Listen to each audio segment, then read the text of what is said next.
Español 5303. La lingüística aplicada. By Dr. A. Raymond Elliott, the University of Texas at Arlington. Capítulos 4 y 5. Contrastes paradigmáticos. En el capítulo 3 aprendimos el sistema temporal del español y los paradigmas verbales. Empezamos nuestra discusión con una introducción al sistema temporal y la naturaleza de acciones que ocurren en el presente, el pasado y el futuro. Después, seguimos nuestro análisis con una discusión del sistema que usamos en la clasificación de los paradigmas verbales con un énfasis particular en los conceptos de tiempo, orden y aspecto. También hablamos del tiempo y su relación a la línea temporal de William Bull. Para ampliar nuestros conocimientos del sistema temporal, nos enfocamos en los paradigmas verbales del presente y del pasado y los modos el indicativo y el subjuntivo. También hicimos algunas observaciones generales sobre la interrelación de los paradigmas verbales y la línea temporal de William Bull. Esquema de capítulos 4 y 5. En los capítulos 4 y 5 vamos a examinar la interrelación entre los paradigmas del español y veremos cómo comparan o no con los del inglés. Empezaremos nuestra discusión al hacer algunas observaciones generales. Por ejemplo, veremos que los paradigmas verbales del español corresponden a los del inglés. Es decir, para cada paradigma verbal del español se encuentra una forma correspondiente en el inglés. Los paradigmas verbales del español resultan difíciles para los anglosajones por la variedad de usos, restricciones y limitaciones que no se aplican al inglés. En estos dos capítulos hay 5 paradigmas de interés especial: el presente progresivo versus el presente indicativo, las construcciones temporales con hace, el presente perfecto versus el pretérito, el futuro de probabilidad y por último el imperfecto y el pretérito. El primer contraste paradigmático que vamos a discutir es el presente el indicativo versus el presente progresivo. Uno de los contrastes gramaticales más importantes entre el inglés y el español tiene que ver con los usos del presente progresivo y el presente indicativo. Para poder entender estas diferencias de uso que se presentan, tenemos que comparar el inglés con el español. Por ejemplo, en el inglés se puede decir I know that he is studying y podemos compararlo con su traducción equivalente al español, sé que está estudiando. En cambio, con la siguiente oración, I'm studying Spanish this year, notamos inmediatamente que la traducción apropiada al español requiere el uso del presente simple del indicativo. Estudio español este año. Otro ejemplo del inglés, we are going to Spain this summer, indica una acción posterior al punto del presente y se expresa mediante el presente progresivo en el inglés. En cambio, al traducir esta oración al español, vamos a España este verano, necesitamos emplear el presente el indicativo y no el presente progresivo. Al examinar los datos que tenemos entre manos, es obvio que el presente progresivo se usa mucho más en el inglés y con menos limitaciones que no se aplican al español. El resultado es que la sobreabundancia de construcciones progresivas en el inglés influye en el uso excesivo del presente progresivo en el español por los hablantes anglosajones. 1. El presente indicativo versus el presente progresivo. Ahora bien, para poder establecer unas reglas en cuanto al uso de estos dos paradigmas verbales, tenemos que identificar primero en qué tipo de construcciones y con qué tipo de eventos o acontecimientos se usa o el presente progresivo o el presente indicativo. Sin embargo, podemos empezar con una regla general. Se usa el presente indicativo en el español cuando no se enfatiza una acción en curso, o sea, una acción en progreso. Hay 5 categorías en el español que expresan acontecimientos no enfatizados en progreso. Por ejemplo, 1. Podemos hablar de acontecimientos generales no limitados por el tiempo. Los libros no sirven para nada. La tele es un medio de propaganda política. Fíjese en que el progreso de estos eventos en el tiempo no es relevante y por lo tanto se expresan mediante el presente del indicativo. 2. cualquier acontecimiento en curso sin enfatizarse. Por ejemplo, la clase se reúne todos los días o estudió biología. 3. Acontecimientos estáticos que progresan. Hay dos tipos. A. Verbos cognoscitivos o de percepción inerte. Por ejemplo, creer, darse cuenta de, pretender, saber, ver y suponer. Por ejemplo, se dice lo sé, pero no se puede decir lo estoy sabiendo. Se dice lo creo, pero no se puede decir lo estoy creyendo. 4. Acontecimientos que se van a realizar. Por ejemplo, me voy mañana, sale para Nueva York el lunes. En cuanto al presente progresivo, podemos establecer una regla básica.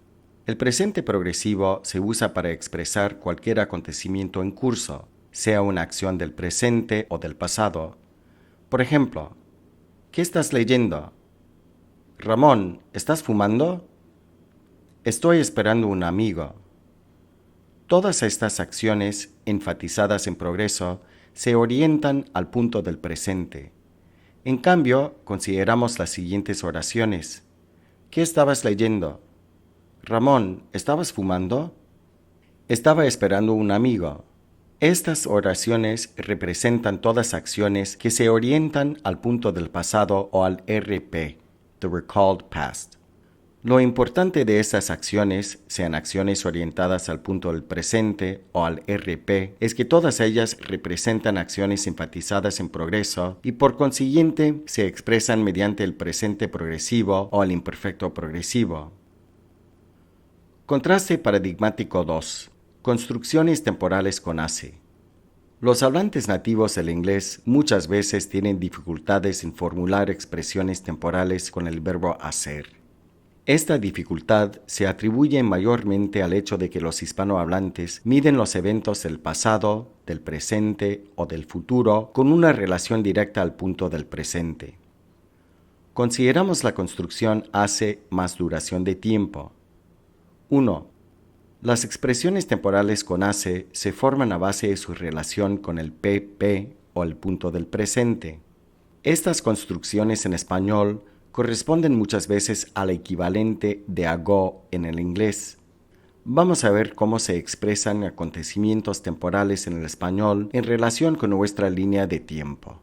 Anterior, simultáneo, posterior. Supongamos que la persona que habla lleva 2 años de casado.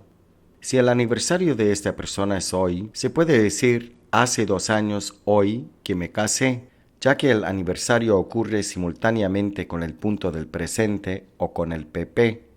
En cambio, supongamos que su aniversario es mañana. En este caso, la persona puede decir, hará 2 años mañana que me casé, ya que el evento es posterior al punto del presente o al PP. Digamos que su aniversario fue ayer. ¿Cómo comunicaría esta idea en el español? La respuesta es, hizo o hacía 2 años ayer que me casé, ya que el aniversario es anterior al punto del presente. En el español se mide el tiempo desde el presente, el futuro y el pasado al punto del presente. B. Si el evento ocurre simultáneamente con el PP, se usa el presente del indicativo.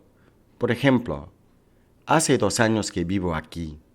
El acto de vivir ocurre simultáneamente con el punto del presente y por lo tanto se expresa mediante el presente simple del indicativo. Hay un concepto que Quilter llama backshift, que se refiere a un cambio de perspectiva del presente al pasado. Quilter nos dice que si el acontecimiento se expresa usando los paradigmas de cualquier grupo del pasado, todas las formas verbales se orientan hacia el RP o recalled past. Por ejemplo, Herminhilda dice, hace 3 días que no voy a clase. Y Gilberto le pregunta, ¿qué dijiste? Cambiando la perspectiva temporal de la conversación del PP al RP. Herminhilda contesta, dije que hacía 3 días que no iba a clase.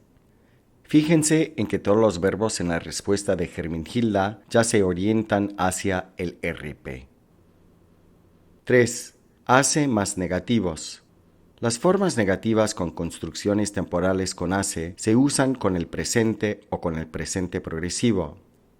Ojo, los eventos que no ocurren o que nunca han ocurrido son simultáneos con el punto del presente. Por ejemplo, hace 3 años que no vamos o que no hemos ido a Miami. El acto de no ir a Miami ocurre simultáneamente con el punto del presente y por lo tanto se expresa en el presente o en el presente perfecto. Contraste paradigmático 3. El presente perfecto y el pretérito. El uso del presente perfecto y del pretérito realmente no les causa muchos problemas para los hablantes del inglés. Primero, vamos a analizar estas dos formas en términos de tiempo, orden y aspecto. Para poder repasar un poco, ponga el video en pausa y analice las formas a continuación. Ahora, vamos a ver si acertaron en su análisis. La primera forma que analizaron es he hablado. En cuanto a tiempo, esta forma es presente, ya que forma parte del grupo de los verbos del presente. El orden de he hablado es anterior, ya que se encuentra a la izquierda del punto del presente en la línea de William Bull. En cuanto a aspecto, he hablado es perfectivo. Sabemos que es perfectivo por el morfema do que se encuentra en el participio pasivo. Ahora bien, el tiempo de hablé es pasado. Su orden es simultáneo con el RP y su aspecto es perfectivo. Lo que hemos descubierto mediante nuestra comparación es que el pretérito se orienta al RP y el presente perfecto hacia el PP. ¿Dónde has puesto mis llaves? No las veo ahora. Ojo, la duración del evento no importa. Por ejemplo, hace miles de años que no ha habido paz en el Medio Oeste. Ya que el acto de no haber paz todavía ocurre hoy en día, se orienta al PP y se expresa mediante el presente perfecto. A continuación verán un cuadro que presenta las expresiones que son compatibles o no con el pretérito y el presente perfecto.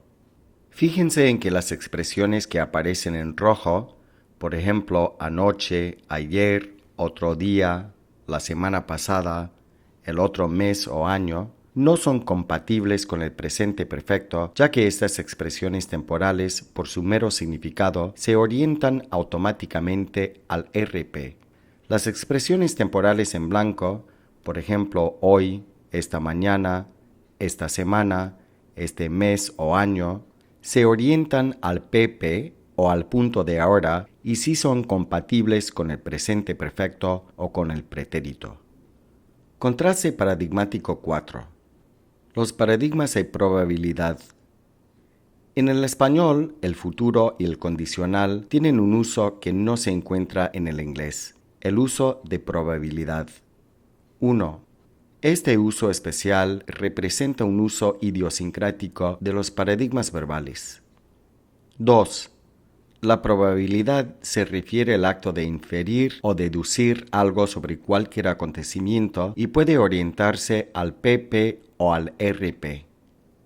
Por ejemplo, I wonder what time it is puede expresarse en el español mediante el futuro ¿qué hora será? Who could possibly be at the door? ¿Quién estará a la puerta? Where do you suppose she is gone? ¿A dónde se habrá ido? She's probably about 85 years old. Tendrá unos 85 años. Fíjense que en el inglés tenemos que usar varias expresiones, por ejemplo, who do you suppose, who could possibly, probably or maybe, para comunicar la idea de probabilidad que en el español se expresa mediante una forma verbal que contiene el morfema R. Reglas que gobiernan la probabilidad. Para expresar la probabilidad, el verbo en cuestión se pasa a la forma con R más cercana a la derecha. Por ejemplo, si el verbo en cuestión es baila, esta forma se pasará a la forma con el morfema R más cercana a la derecha, bailará. La forma de ha bailado se pasará a habrá bailado. En cambio, con las formas verbales orientadas al RP, las formas bailó y bailaba se pasan a bailaría, mientras que la forma de había o hubo bailado se pasa a habría bailado. Ejemplos. ¿Cuáles son las formas de probabilidad para las oraciones a continuación? Acuérdense de que para expresar probabilidad, el verbo en cuestión se pasa a la forma con R más cercana a la derecha. Ahora bien, ¿cuál es la forma de probabilidad para está borracho? La forma de está borracho se pasa a la forma con R más cercana en la línea, la cual sería ¿estará borracho? La traducción al inglés sería Do you suppose he's drunk? Or do you think he's possibly drunk? Or maybe he's drunk? ¿Cuál es la forma de probabilidad para ha tomado mucho? La respuesta es ¿habrá tomado mucho? Esta expresión corresponde al inglés Do you think he's drunk a lot? ¿Cuál es la forma de probabilidad para expresar estaba borracho? La respuesta es ¿estaría borracho? Esta expresión corresponde al inglés Could he have been drunk? Y por último, ¿cuál es la forma para expresar había tomado mucho?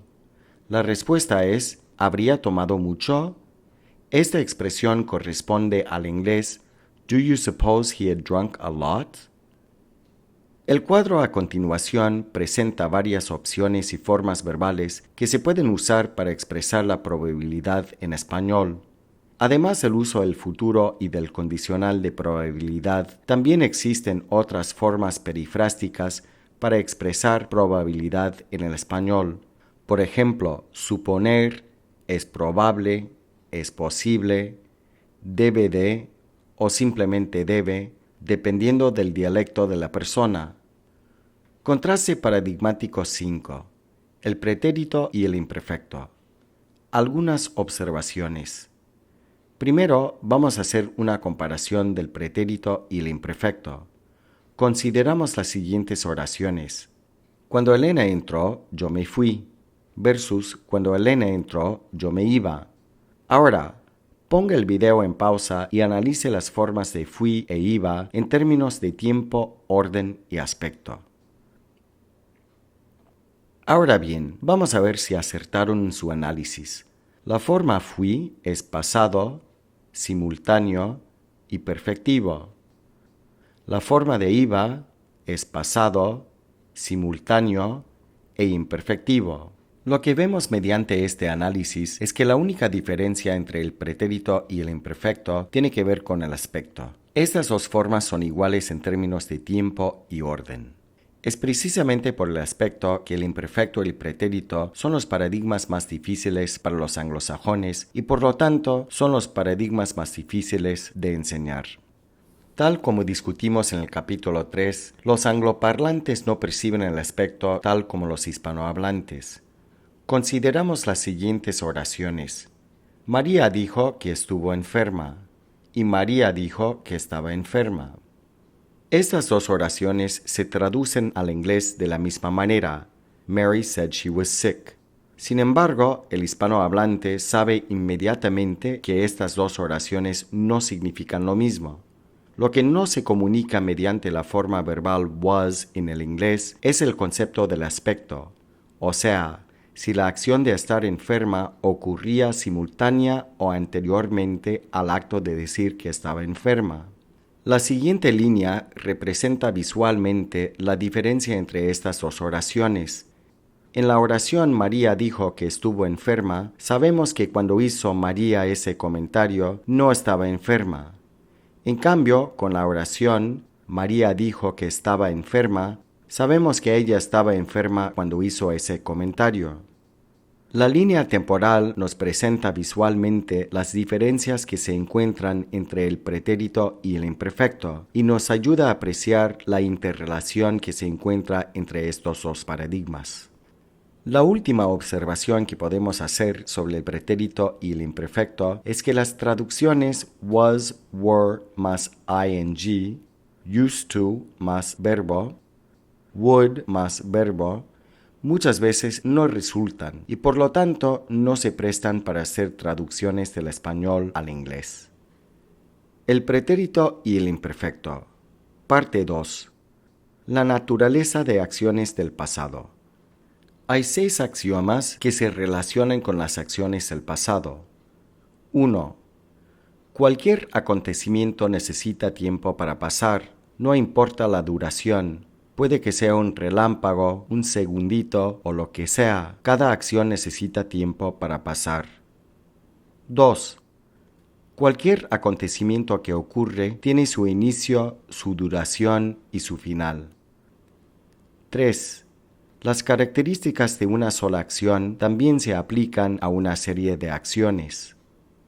4.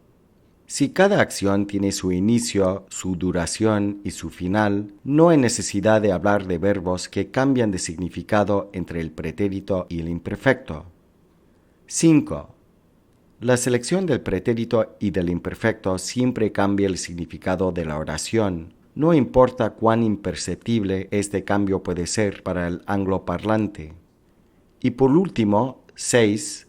Cuando uno habla del pasado, la selección entre el pretérito y el imperfecto es obligatoria. O sea, si uno habla en el pasado, nadie se escapa de usar el pretérito o el imperfecto. Parte 3. El pretérito. A. El pretérito se usa mayormente para señalar el comienzo o el final de una acción. Por ejemplo, empezó a llover a cántaros, pero escampó muy pronto. La acción empezar señala el comienzo de una acción y por eso se expresa mediante el pretérito. Empezó también representa una acción no cíclica, lo cual se discutirá luego. En cambio, la acción escampó señala el final de una acción y se considera una acción cíclica. Ya como dijimos, hay dos tipos de acciones, las acciones cíclicas y no cíclicas. 1. Una acción cíclica es una acción que puede durar una eternidad después de iniciarse. Por ejemplo, Reagan habló a las 5. Mi hermana se enfermó esta mañana. 2. En cambio, una acción cíclica expresa el final de una acción. Por ejemplo, dejó de llover.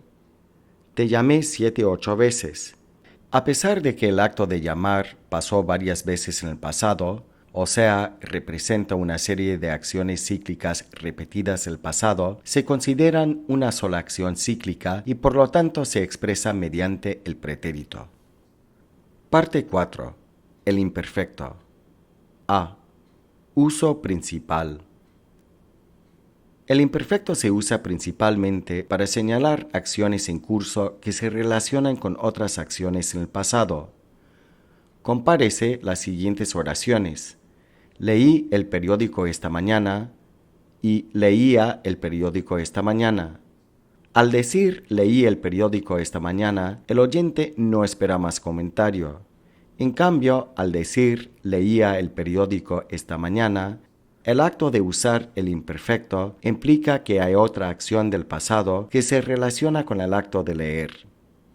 Ya que el pretérito se reserva para indicar el inicio o el final de una acción, es el imperfecto, el paradigma verbal, lo que nos da información sobre los acontecimientos del fondo. En fin, nos dice lo que estaba pasando en ese momento cuando ocurrió otra cosa. B. Hay varios tipos de acciones continuas en el pasado. Primero, el imperfecto sirve como un telón de fondo que nos indica lo que sí era cierto en un momento particular. Por ejemplo, las calles estaban exánimes. Hacía mucho frío. 2. También se usa el imperfecto para expresar una sola acción en progreso o en curso. Por ejemplo, dormía a pierna suelta cuando me llamaste. 3. El imperfecto se usa también para hablar de acciones repetidas o habituales del pasado. Por ejemplo, cuando era joven, su padre lo golpeaba. Íbamos a la playa cada fin de semana. Acciones del pasado. Hay 3 combinaciones posibles de acciones en el pasado. Combinación número 1. El esquema que ven a continuación representa 2 o más acciones pretéritas simultáneas o secuenciales del pasado. Por ejemplo, cuando la vi, la reconocí inmediatamente. Representa acciones simultáneas.